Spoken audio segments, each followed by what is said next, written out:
ദൈവത്തിൻ്റെ അതിപരിശുദ്ധമായ നാമം മഹിമപ്പെടുവാറാകട്ടെ. G of good news today Christian ചാനലിലേക്ക് എല്ലാവർക്കും യേശുക്രിസ്തുവിൻ്റെ നാമത്തിലുള്ള സ്നേഹവന്ദനത്തെ അറിയിക്കുകയാണ്. എപ്പോഴും ഓർപ്പിക്കാറുള്ളതുപോലെ നിങ്ങൾ ദയവ് ചെയ്ത് ഈ ചാനൽ സബ്സ്ക്രൈബ് ചെയ്യുക, അതിനുശേഷം മറ്റുള്ളവർക്കത് ഷെയർ ചെയ്യുക.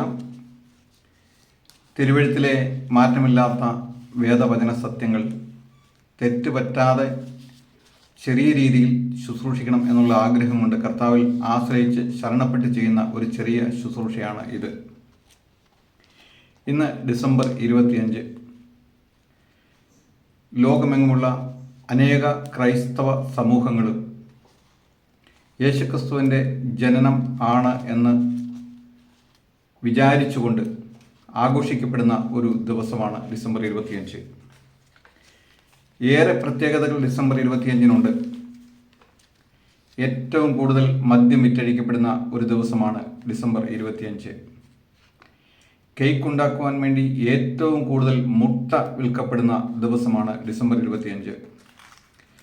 സമ്മാനങ്ങൾ വാങ്ങുകയും കൊടുക്കുകയും ചെയ്യുന്നതിനാൽ അനേക വ്യാപാര സമുച്ചയങ്ങളിൽ വളരെ ബിസിനസ്സുകൾ നടക്കുന്ന, ഏറ്റവും കൂടുതൽ ബിസിനസ്സുകൾ നടക്കുന്ന ഒരു ദിവസമാണ് ഡിസംബർ 25. അതിനു മുമ്പുള്ള ദിവസങ്ങളെല്ലാം ഏറ്റവും കൂടുതൽ വാഹന അപകടങ്ങൾ, മദ്യപിച്ചതിന് ശേഷം രാത്രിയിൽ വാഹനം ഓടിച്ചത് മുഖാന്തരം ഏറ്റവും കൂടുതൽ വാഹനാപകടങ്ങൾ ഉണ്ടാകുന്ന ഒരു ദിവസമാണ് ഡിസംബർ 25 കൂടി രേഖപ്പെടുത്തിയിട്ടുണ്ട്. ഇങ്ങനെ മദ്യപിച്ച് മതോന്മത്തരാകുവാനും തെറ്റായ നിലയിൽ വാഹനം ഓടിച്ച് അനേക ആളുകൾ കൊല്ലപ്പെടുവാനും വേണ്ടി ദൈവം ഒരുക്കിയ ഒരു ദിവസമാണോ ഡിസംബർ 25? ഒരിക്കലുമല്ല.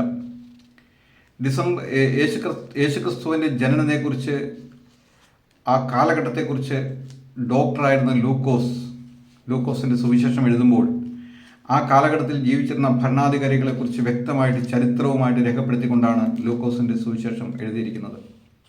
അത് പരിശോധിക്കുമ്പോൾ നമുക്ക് മനസ്സിലാക്കുവാനായിട്ട് സാധിക്കും, ഒരിക്കലും ഒരു ഡിസംബർ 25 അല്ല യേശുക്രിസ്തു ജനിച്ചത് എന്നുള്ളത് നമുക്ക് ആ രേഖകളിൽ നിന്ന്, ചരിത്രത്തിൽ നിന്ന് മനസ്സിലാക്കിയെടുക്കാനായിട്ട് സാധിക്കും.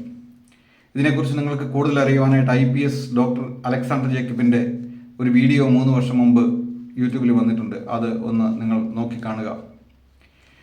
ഒന്നും വേണ്ട, നിങ്ങൾ ഗൂഗിളിൽ സെർച്ച് ചെയ്തിട്ട് യേശുക്രിസ്തുവിൻ്റെ ജനന ദിവസമാണോ ഡിസംബർ 25 എന്ന് ഒന്ന് ചോദിച്ചു നോക്കുക. നിങ്ങൾക്ക് ഉത്തരം കിട്ടും. അത് യേശുക്രിസ്തുവിൻ്റെ ജനന ദിവസമല്ല, അത് റോമൻ ഭരണാധികാരികൾ 4-ാം നൂറ്റാണ്ടിൽ, യേശുക്രിസ്തു ഉയർത്തെഴുന്നേറ്റ് പോയതിനു ശേഷം 4-ാം നൂറ്റാണ്ടിൽ അവരെ മിത്രോത്സവ ദിനമായിട്ട് കൊണ്ടാടിയിരുന്ന സൂര്യദേവന്റെ ജനന ഉത്സവമായിട്ട് അവർ ആചരിച്ചു വന്ന ആ ഒരു ദിവസം യേശുക്രിസ്തുവിൻ്റെ ജനനമായിട്ട് മാറ്റി ഡിസംബർ 25 പ്രഖ്യാപിക്കപ്പെടുകയുണ്ടായി എന്ന് നമുക്ക് കാണുവാനായിട്ട് സാധിക്കും. പിശാച് എപ്പോഴും മനുഷ്യനെ വഞ്ചിക്കുവാനായിട്ട് ഇതുപോലെ ദൈവിക സത്യങ്ങളെ വളച്ചൊടിക്കുന്നതും മനുഷ്യനതിൽ പെട്ടുപോകുന്നതും നമുക്ക് കാണുവാനായിട്ട് സാധിക്കും.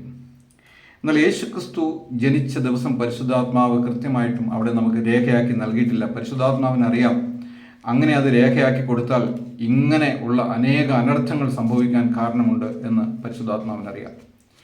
ഏദൻ തോട്ടത്തിൽ വാസ്തവമായിട്ടും ഈ തോട്ടത്തിലുള്ള യാതൊരു വൃക്ഷങ്ങളുടെയും ഫലം നിങ്ങളോട് തിന്നരുതെന്ന് വാസ്തവമായിട്ടും ദൈവം കൽപ്പിച്ചിട്ടുണ്ടോ എന്ന് ചോദിച്ച് മനുഷ്യനെ തെറ്റിച്ചു കളഞ്ഞ ആ പഴയ പാമ്പ്, ആ പിശാച്, അവൻ ഇന്നും മനുഷ്യനെ വഞ്ചിക്കുവാൻ തക്കവണ്ണം ഇതുപോലെ യേശുക്രിസ്തുവിൻ്റെ ജനനമാണെന്ന് പറഞ്ഞ് ആഘോഷം നടത്തിക്കൊണ്ട് അനേക മനുഷ്യരെ കൊലയ്ക്ക് കൊടുക്കുന്നത് നമുക്ക് കാണുവാൻ സാധിക്കും. അനേക റോഡ് അപകടങ്ങളിലൂടെ, വാഹനാപകടങ്ങളിലൂടെ അനേക പ്രശ്നങ്ങൾ ഉണ്ടാക്കുന്നത് നമുക്ക് കാണുവാൻ സാധിക്കും. കഴിഞ്ഞ ദിവസം ഒരു കരോള് നടത്തിയതിൻ്റെ പേരിൽ വർഗീയ പ്രശ്നങ്ങൾ വരെ ഉണ്ടാകുവാൻ തക്കവണ്ണം ഇടയായിട്ട് തീർന്നു.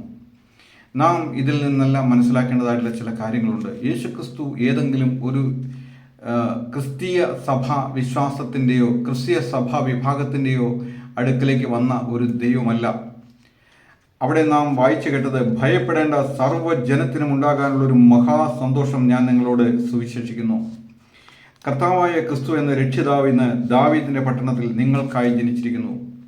അതെ, നമുക്കായിട്ട് യേശുക്രിസ്തു ഈ ഭൂമിയിലേക്ക് വന്ന് ജനിച്ചു. എല്ലാ മാനവരാശിക്കും വേണ്ടി പാപമംഗലമായ ലോകത്തിൽ പാപത്തിൻ്റെ കരാള ഹസ്തങ്ങളിൽ കിടന്ന് രക്ഷപ്പെടുവാൻ കഴിയാതെ കിടന്ന അശരണരായ ജനങ്ങളെ രക്ഷിക്കുവാൻ തക്കവണ്ണം മശിഹ വന്ന് പിറന്നു എന്ന് നമുക്ക് കാണുവാൻ സാധിക്കും.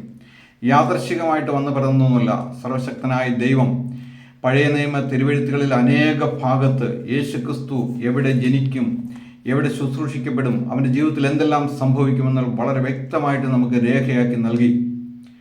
അങ്ങനെയാണ് യേശുക്രിസ്തു ഈ ഭൂമിയിലേക്ക് വന്നത്. യേശുക്രിസ്തുവിനെ കുറിച്ച് പഴയ നിയമ തിരുവെഴുത്തുകളിൽ അനേക ഭാഗത്ത് നമുക്ക് കാണുവാനായിട്ട് സാധിക്കും. ചിലതെല്ലാം നമുക്കൊന്ന് പരിശോധിച്ച് നോക്കാം. യഹൂദ ഗോത്രത്തിൽ അവൻ ജനിക്കുമെന്ന ഉൽപ്പത്തി പുസ്തകം 49 അധ്യായത്തിൻ്റെ 10 വാക്യത്തിൽ നമുക്ക് കാണുവാനായിട്ട് സാധിക്കും. മത്തായി 1 മുതൽ 3 വരെയുള്ള വാക്യങ്ങൾ വായിക്കുമ്പോൾ അത് നിവൃത്തിയായത് നമുക്ക് കാണുവാനായിട്ട് സാധിക്കും. ബേത്ലഹേമിൽ ജനിക്കുമെന്ന് മീഖ 5:2 പറഞ്ഞിരിക്കുന്നു. നീയോ ബേത്ലഹേം എഫ്രാത്തെ, യഹൂദ സഹസ്രങ്ങളിൽ ചെറുതായിരുന്നാലും ഇസ്രായേലിനെ മേയ്പ്പാനുള്ളവൻ നിന്നിൽ നിന്ന് ഉത്ഭവിച്ചു വരുമെന്ന് മീഖ എന്ന് പറയുന്ന പ്രവാചകൻ രേഖപ്പെടുത്തി. മത്തായിയുടെ സുവിശേഷം 2 അധ്യായത്തിൻ്റെ 1, 5, 6 വാക്യങ്ങൾ പരിശോധിക്കുമ്പോൾ ബേത്ലഹേമിൽ യേശുക്രിസ്തു ജനിച്ചതായിട്ട് നമുക്ക് കാണുവാനായിട്ട് സാധിക്കും. കന്യകയിൽ നിന്ന് ജനിക്കുമെന്ന് യെശയ്യാ 7:14 നമുക്ക് പ്രവാചകൻ നമുക്ക് മുൻകൂട്ടി പറഞ്ഞു തന്നിരിക്കുന്നു. കന്യ ഗർഭിണിയായിട്ട് ഒരു മകനെ പ്രസവിക്കും, ദൈവം നമ്മോട് കൂടെ എന്ന അർത്ഥമുള്ള ഇമ്മാനുവേൽ എന്ന് അവനെ പേർ വിളിക്കപ്പെടും എന്ന് യെശയ്യാ പ്രവാചകൻ അന്ന് വിളിച്ചു പറഞ്ഞതുപോലെ കന്യക മറിയാമിൽ നിന്ന് യേശുക്രിസ്തു ജനിച്ചുവെന്ന് നമുക്ക് കാണുവാൻ സാധിക്കും. നിവൃത്തിയായത് മത്തായി 1:22-23. ജനത്തോടുള്ള ബന്ധത്തിൽ ശിശുഹത്യ നടക്കുമെന്ന് യിരെമ്യാ പ്രവചനം 31 അധ്യായത്തിൻ്റെ 15 വാക്യത്തിൽ പറയുന്നു. യേശുക്രിസ്തുവിനെ കൊല്ലുവാനായിട്ട് ഹെരോദ രാജാവ് ഒരു കൽപ്പന കൊടുത്തു. അവൻ എന്താണ് കൽപ്പന കൊടുത്തത്? 2 വയസ്സിൽ താഴെയുള്ള എല്ലാ കുഞ്ഞുങ്ങളെയും കൊല്ലുവാനായിട്ട് ഒരു കൽപ്പന കൊടുത്തു. മത്തായി 2:17 മുതൽ 18 വരെയുള്ള വാക്യങ്ങളിൽ നമുക്കത് കാണുവാനായിട്ട് സാധിക്കും. മുമ്പ് കൂട്ടി വഴി ഒരുക്കപ്പെടും. യെശയ്യാ 40:3 മലാഖി 3:1 നമുക്കത് കാണുവാനായിട്ട് സാധിക്കും. അത് നിവൃത്തിയായി മത്തായി 3:3 യോഹന്നാൻ സ്നാപകൻ അവന് വഴിയൊരുക്കുവാനായിട്ട് വന്നത് നമുക്ക് കാണുവാനായിട്ട് സാധിക്കും. മിസ്രൈമിൽ നിന്ന് വിളിക്കപ്പെടും. ഹോശേയ 11:1 ഞാൻ അവനെ മിസ്രൈമിൽ നിന്ന് വിളിച്ചു എന്ന് ഹോശേയയിൽ രേഖപ്പെടുത്തിയിരിക്കുന്നു. മത്തായി 2:15 അത് നിവൃത്തിയായി. അഭിഷേകം ചെയ്യപ്പെടും, എൻ്റെ ദാസനെ ഞാൻ അഭിഷേകം ചെയ്യപ്പെടുമെന്ന് യെശയ്യാ 61:1-2 പറയുന്നു. അത് നിവൃത്തിയായി ലൂക്കോസ് 4:18-21 വാക്യത്തിൽ. അവൻ്റെ ശുശ്രൂഷയുടെ ആരംഭത്തെക്കുറിച്ച് യെശയ്യാ 9:1-2 വാക്യങ്ങളിൽ പറഞ്ഞിരിക്കുന്നു. മത്തായി 4:13-16 വാക്യങ്ങളിൽ നമുക്ക് കാണുവാൻ സാധിക്കും. അവൻ ദേവാലയത്തിൽ ചെന്നതും അവിടെ പുസ്തകം തുറക്കുന്നതും അവൻ ശുശ്രൂഷ ആരംഭിക്കുന്നതും നമുക്ക് കാണുവാൻ സാധിക്കും. അകൃത്യങ്ങൾ ചുമക്കുമെന്ന് യെശയ്യാ 53:4 പറയുന്നു. മത്തായി 8:17 അത് നിവൃത്തിയാകുന്നത് നമുക്ക് കാണുവാൻ സാധിക്കും. അവനെ വിശ്വസിക്കുകയില്ല എന്ന് യെശയ്യാ 53:1 വാക്യത്തിൽ പറയുന്നു. യോഹന്നാൻ 12:38 അവൻ്റെ സഹോദരന്മാർ അവനിൽ വിശ്വസിച്ചില്ല. അനേകരും അത്ഭുതങ്ങളും അടയാളങ്ങളും എല്ലാം കണ്ടുവെങ്കിലും അവനിൽ വിശ്വസിച്ചില്ല എന്ന് കാണുവാൻ സാധിക്കും. കാരണം കൂടാതെ പകയ്ക്കപ്പെടുമെന്ന് സങ്കീർത്തനം 69:4 പറയുന്നു. യോഹന്നാൻ 15:25 ഒരു കുറ്റവും ചെയ്യാതിരുന്നിട്ടും യേശുക്രിസ്തുവിനെ മറ്റുള്ളവർ പകച്ചു എന്ന് നമുക്ക് കാണുവാനായിട്ട് സാധിക്കും.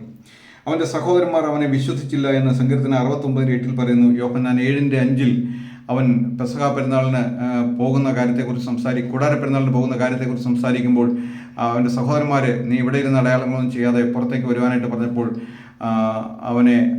അവർ വിളിച്ചപ്പോൾ അവൻ പറഞ്ഞു, ഇപ്പോൾ എൻ്റെ സമയം ഇപ്പോഴായിട്ടില്ല എന്ന് പറഞ്ഞു. എന്നാൽ പിന്നീട് അവൻ അതിന് പോവുകയും ചെയ്തു. അവൻ്റെ സഹോദരന്മാരും അവനിൽ വിശ്വസിച്ചില്ല എന്ന് അവിടെ രേഖപ്പെടുത്തിയിരിക്കുന്നു. ആലയത്തെക്കുറിച്ചുള്ള എരിവുള്ളവർ ആയിരിക്കും. സങ്കീർത്തനം 69:9 പറഞ്ഞിരിക്കുന്നു. യോഹന്നാൻ 2:16-17 ദേവാലയത്തിൽ വാങ്ങുന്നവരെയും വിൽക്കുന്നവരെയും അവിടെ തെറ്റായ നിലയിൽ വ്യാപാരം ചെയ്തുകൊണ്ടിരുന്ന ആളുകളെ അവൻ ചമ്മട്ടിയെടുത്ത് അടിച്ച് പുറത്താക്കുമ്പോൾ ആ ശിഷ്യന്മാർ ഓർത്തു, എൻ്റെ ആലയത്തെക്കുറിച്ചുള്ള എരിവ് അവന് തിന്നുകളഞ്ഞു എന്നുള്ള ദൈവത്തിൻ്റെ വചനം അവിടെ നിവൃത്തിയാകുന്നത് കാണുവാൻ സാധിക്കും. നിന്ദിക്കപ്പെടും. സങ്കീർത്തനം 69:9 റോമർ 15:3 അത് നിവൃത്തിയാകുന്നത് കാണുവാൻ സാധിക്കും. കഴുതക്കുട്ടിയുടെ പുറത്ത് യാത്ര ചെയ്യും. സഖറിയാവ് 9:9 ഇസ്രായേലിൻ്റെ രാജാവ് കഴുതക്കുട്ടിയുടെ പുറത്തും ചെറുകഴുതക്കുട്ടിയുടെ പുറത്തും വരുന്നു എന്നുള്ള സഖറിയാവിൻ്റെ പ്രവചനം മത്തായി 21:4-5 ലൂക്കോസ് 19:35-39 ഇങ്ങനെയുള്ള വാക്യങ്ങളെല്ലാം നിറവേറ്റപ്പെടുന്നത് കാണുവാനായിട്ട് സാധിക്കും. തള്ളപ്പെട്ടവനാകും. യെശയ്യാ 53:3 സങ്കീർത്തനം 69:8 നിവൃത്തിയായത് മർക്കോസ് 9:12 യോഹന്നാൻ 1:11. അപ്പോസ്തലന്മാരിൽ ഒരുത്തൻ നാശയോഗ്യൻ സങ്കീർത്തനം 109:8-13 നിങ്ങൾ ഒരുത്തൻ എന്നെ ഒറ്റുകൊടുക്കപ്പെടുമെന്ന് പറഞ്ഞിരിക്കുന്നു. അത് നിവൃത്തിയായ യോഹന്നാൻ 17:12. അനുഗാമിയാൽ ചതിക്കപ്പെടും സങ്കീർത്തനം 41:9 മത്തായി 26:14-16 30 വെള്ളിക്കാശിന് ഒറ്റുകൊടുക്കപ്പെടും സഖറിയാവ് 11:12 മത്തായി 26:15 നിവൃത്തിയായത് കാണുവാനായിട്ട് സാധിക്കും. ശിഷ്യന്മാർ ചിതറിക്കപ്പെടും സഖറിയാവ് 13:7 നിവൃത്തിയായത് മത്തായി 26:31 വാക്യങ്ങൾ. വിസ്തരിക്കപ്പെടും, ശിക്ഷ വിധിക്കപ്പെടും. യെശയ്യാ 53:8, മർക്കോസ് 15:1 മുതൽ 15 വരെയുള്ള വാക്യങ്ങൾ നിവൃത്തിയായത് കാണുവാനായിട്ട് സാധിക്കും. കള്ള സാക്ഷികൾ ഉണ്ടാകും. സങ്കീർത്തനം 35:11 നിവൃത്തിയായത്. മത്തായി 26:59-61 കുറ്റം വിധിക്കുന്നവരുടെ മുമ്പിൽ നിശബ്ദനായിരിക്കും. യെശയ്യാ 53:7 അവൻ രോമം കത്തിരിക്കുന്നവരുടെ മുമ്പിൽ വായ തുറക്കാതിരുന്നു. ഒരു കുഞ്ഞാടിനെ പോലെ അവൻ വായ തുറക്കാതെ നിന്നു. അറക്കാൻ കൊണ്ടുപോകുന്ന ആടിനെ പോലെ അവനെ കൊണ്ടുപോയി എന്നെല്ലാം അവിടെ രേഖപ്പെടുത്തിയിരിക്കുന്നു. അത് നിവൃത്തിയായത്. മത്തായി 27:12-14 ചെകിട്ട് തടിക്കപ്പെടും. യെശയ്യാ 50:6, മീഖ 5:1 നിവൃത്തിയായത്. മർക്കോസ് 14:65 വാക്യം മരത്തിൽ തറയ്ക്കപ്പെടും. സങ്കീർത്തനം 22:16, മർക്കോസ് 15:25 നിവൃത്തിയായത് കാണുവാൻ സാധിക്കും. അധർമ്മികളുടെ കൂട്ടത്തിൽ എണ്ണപ്പെടും. യെശയ്യാ 53:12, മത്തായി 27:38 രണ്ട് കള്ളന്മാരുടെ നടുവിൽ ഒരു കള്ളനെ പോലെ അവനെ ക്രൂശിച്ചു എന്ന് നമുക്ക് കാണുവാൻ സാധിക്കും.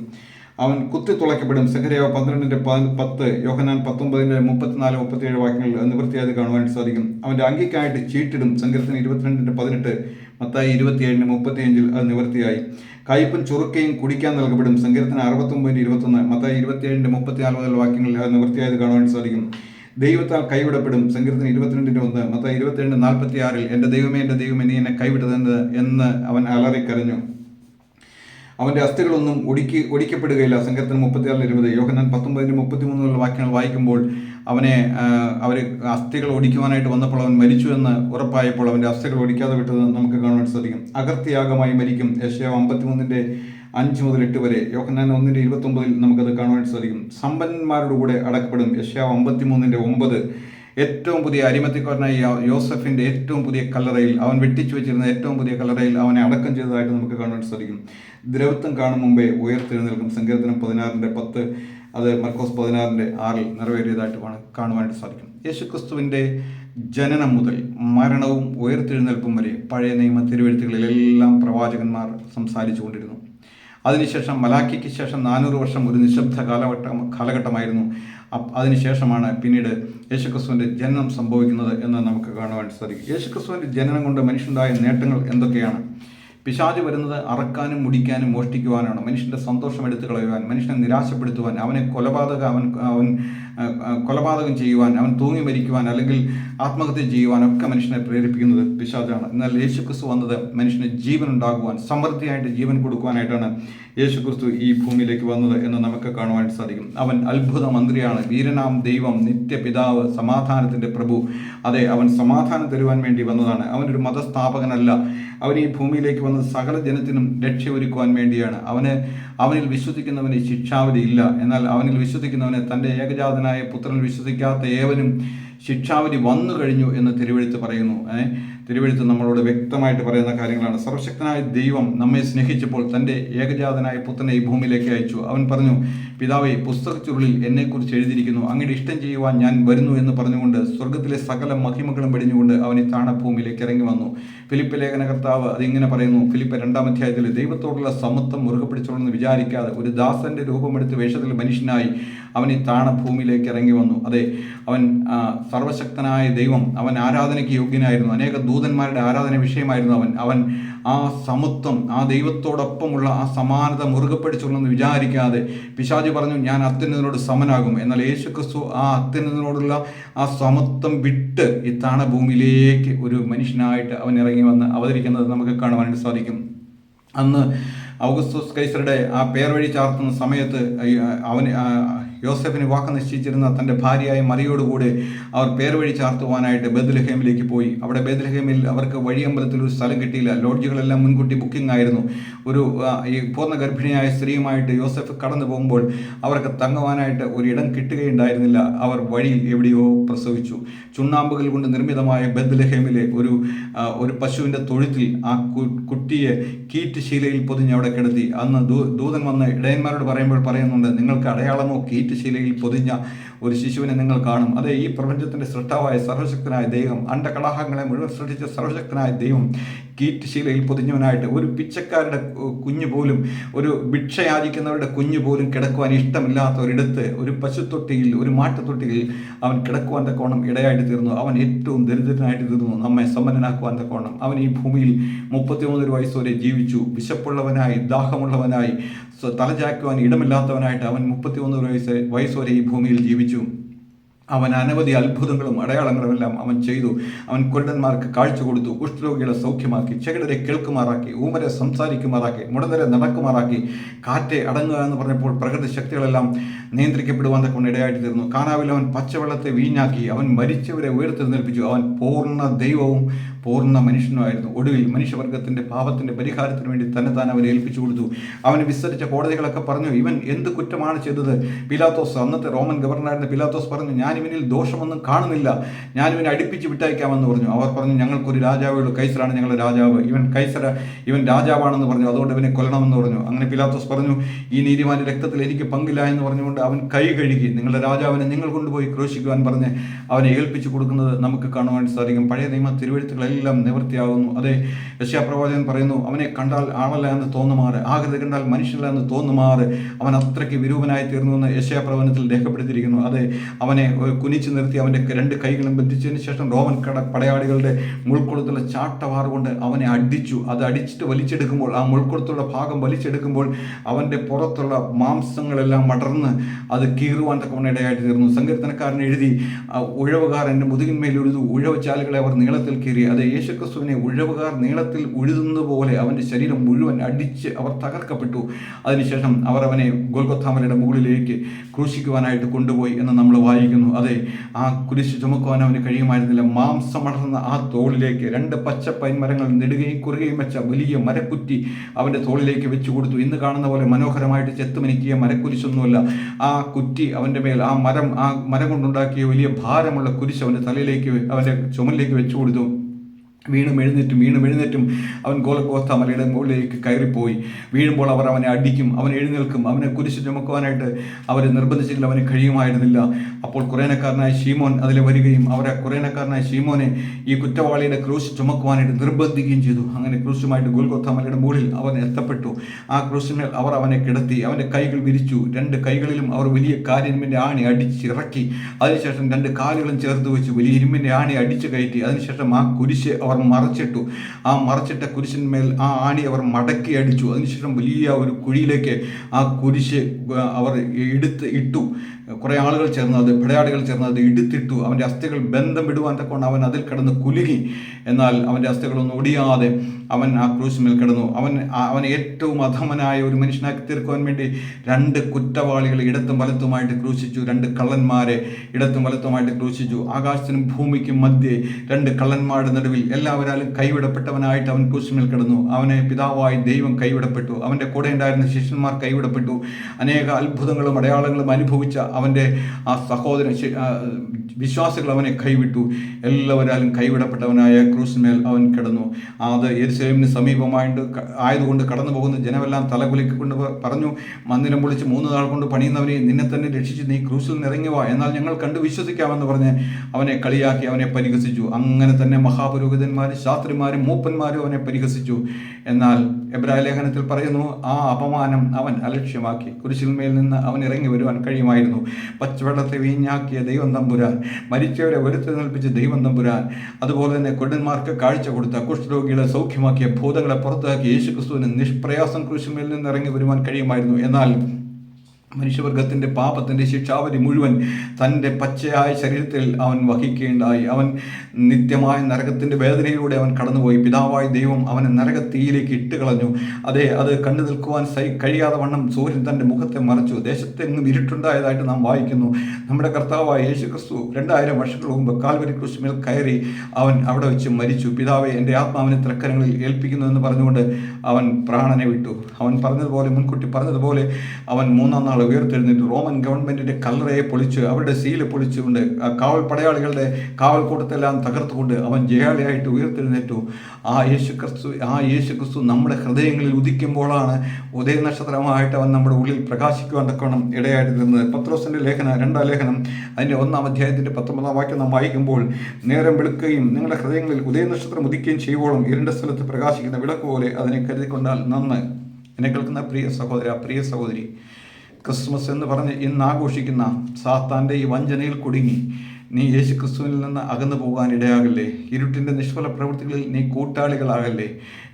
ഈ ചതിവ്, ഈ സാത്താൻ വെച്ചിരിക്കുന്ന ഈ വഞ്ചന, ഈ മദ്യപാനത്തിനും ഈ തെറ്റായ ആചാരങ്ങൾക്കും അവൻ കൊടുത്തിരിക്കുന്ന ആ കെണിയിലേക്ക് നീ പോയി ചാടല്ലേ. നീ യേശു ക്രിസ്തുവിലേക്ക് തിരിഞ്ഞു വരിക. സർവ്വജനത്തിനും ഉണ്ടാകുവാനുള്ള ഒരു മഹാസന്തോഷം ദൂതൻ നമ്മോട് അറിയിച്ചിരിക്കുകയാണ്. ഇന്ന് വചനത്തിലൂടെ നാം ഈ സദ്വർത്തമാനത്തെ കേട്ടിരിക്കുകയാണ്. അതുകൊണ്ട് ഏത് മനം തിരിയുന്ന ഏത് കുറ്റവാളിക്കും, ഏത് കൊടിയ ഭീകരനും, ഏത് പാപിക്കും കർത്താവായ യേശുവേ, ഞാൻ പാപിയാണ്, എൻ്റെ പാപത്തിന് വേണ്ടി അങ്ങ് ക്രൂശ് മേൽക്കയറി മരിച്ചു, ഞാൻ ഇന്ന് നിന്റെ അടുക്കിലേക്ക് വരുന്നു, എൻ്റെ പാപത്തിന് ക്ഷമ തരണമേ എന്ന് നീ പ്രാർത്ഥിക്കുമ്പോൾ യേശു ക്രിസ്തു ക്രൂശിൽ ചൊരിഞ്ഞ പുണ്യാഹരക്ത നിമിത്തം നിന്റെ പാപക്കറകളെ കഴുകി നിന്നെ അവൻ പുതിയ സൃഷ്ടിയാക്കും. നിന്റെ ഉള്ളിൽ ഒരു പുതിയ നക്ഷത്രം ഉദിക്കും. നീ ഇരുട്ടിൽ പ്രകാശിക്കുന്ന ഒരു വെളിച്ചമായിട്ട് മാറും.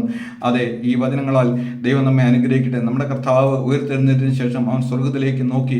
അപ്പോൾ ദൂതന്മാർ പറഞ്ഞു, ഗലീല പുരുഷന്മാരെ, നിങ്ങൾ ആകാശത്തേക്ക് ഉറ്റുനോക്കുന്നത് എന്ത്? നിങ്ങളെ വിട്ട് സ്വർഗ്ഗാരോഹണം ചെയ്ത യേശു ക്രിസ്തു നിങ്ങളെ ചേർക്കുവാനായിട്ട് വീണ്ടും വരും. അതെ, നമ്മുടെ കർത്താവ് വീണ്ടും വരുവാനായിട്ട് പോകുന്നു. അതിനു മുമ്പ് ഈ ദൈവത്തെ നാം സ്വീകരിക്കുവാൻ തക്കവണ്ണം നമ്മുടെ ഹൃദയത്തിലേക്ക് സ്വീകരിച്ച് പുറമേ പ്രകാശിപ്പിക്കുന്ന ഒരു നക്ഷത്രമായിട്ടല്ല, നമ്മുടെ ഉള്ളിൽ പ്രകാശിക്കുന്ന ഒരു ഉദയ നക്ഷത്രമായിട്ട് അവനെ ഉള്ളിലേക്ക് സ്വീകരിക്കുവാൻ തക്കവണ്ണം നിങ്ങളെ ആഹ്വാനം ചെയ്തുകൊണ്ട് ഈ ദിവസത്തിൻ്റെ യാഥാർത്ഥ്യത്തെ മനസ്സിലാക്കുവാൻ തക്കവണ്ണം പരിശുദ്ധാത്മാവ് നിങ്ങളെ സഹായിക്കും എന്ന് വിശ്വസിച്ചുകൊണ്ട് ഈ വചനം ദൈവകരങ്ങളിലേക്ക് ഏൽപ്പിച്ചുകൊണ്ട് ഇന്ന് നിർത്തുന്നു. ദൈവനാമം എല്ലാ നിലയിലും മഹത്വപ്പെടുത്തേ. അവൻ്റെ വലിയ നാമം ഇന്നും എന്നേക്കും വാഴ്ത്തപ്പെടുമാറാകട്ടെ. ആമേൻ, ആമേൻ.